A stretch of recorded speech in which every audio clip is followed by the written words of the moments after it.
महमूद और Johnny walker जैसे दिग्गज कॉमेडियन जो कई फिल्मों में लीड एक्टर से भी ज्यादा पैसे चार्ज करते थे, ऐसे धुरंधर कॉमेडियन के बीच न केवल अपनी पहचान बनाई बल्कि उन्हें कड़ी टक्कर भी दी।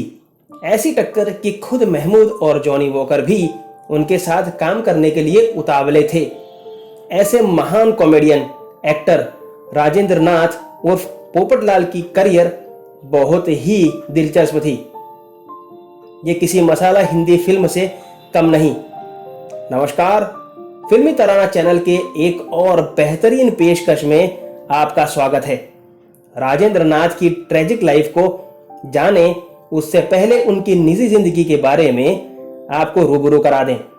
राजेंद्र नाथ का जन्म 8 जून 1931 के दिन टीकमगढ़ ओरछा में हुआ था, जो आज मध्य प्रदेश में है।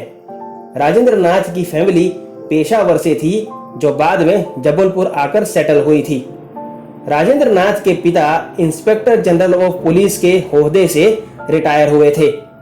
राजेंद्र नाथ 3 भाई थे। सबसे बड़े भाई थे प्रेमनाथ, जो पहले ही मुंबई चले आए थे एक्टर बनने के लिए।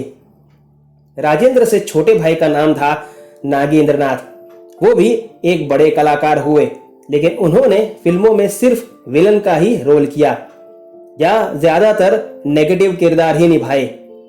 स्कूली शिक्षा खत्म करने के बाद राजेंद्र नाथ रीवा डिस्ट्रिक्ट में पढ़ाई कर रहे थे। पढ़ाई में ज्यादा रुचि ना होने की वजह से वे मुंबई चले आए अपने बड़े भाई के पास, जो एक एस्टेब्लिश्ड एक्टर ऑलरेडी बन चुके थे। राजेंद्र ने भी बड़े भाई के कहने पर पृथ्वी थिएटर ज्वाइन किया और उसी में किरदार निभाने लगे। उन्होंने पठान और शकुंतला जैसे नाटकों में काम किया, लेकिन ये देखा जा सकता था कि राजेंद्र नाथ अपना काम मन लगाकर नहीं करते थे। बड़े भाई के कई बार समझाने पर भी जब कोई असर ना हुआ तो उन्होंने राजेंद्र को घर से निकाल दिया। तब वे एक गेस्ट हाउस में जाकर ठहर गए। 14 साल के बड़े संघर्ष के बाद राजेंद्र नाथ शशिधर मुखर्जी की फिल्म दिल दे के देखो में एक रोल मिला। इस फिल्म के कलाकार थे शम्मी कपूर और Asha Parekh. Film super duper hit रही और साथ ही चल पड़ी राजेंद्र नाथ की भी किस्मत। दिल देखे देखो की सफलता के बाद एस मुखर्जी की एक और फिल्म जब प्यार किसी से होता है में राजेंद्र नाथ ने पोपटलाल का किरदार निभाया। ये किरदार इतना शानदार रहा कि लोगों ने राजेंद्र नाथ को पोपटलाल के नाम से ही जानने लगे।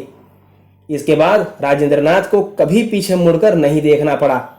एक समय में स्कूटर लेकर चलने वाले राजेंद्र नाथ अब स्पोर्ट्स कार खरीद चुके थे। अपने सुनहरे दौर में राजेंद्र नाथ ने कई बड़े बड़े प्रोड्यूसर्स जैसे कि राज कपूर, देवानंद, एस मुखर्जी, महमूद के साथ काम किया और खूब पैसा और शोहरत कमाई।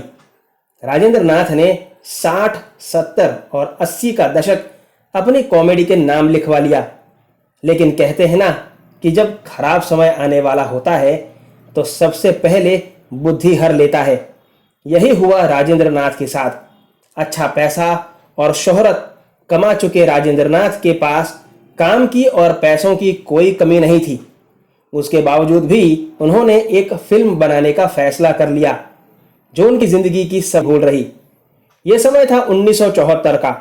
राजेंद्र नाथ ने अपनी सारी जमा पूंजी लगाकर द गेट क्रैशर नामक फिल्म बनाने की शुरुआत की।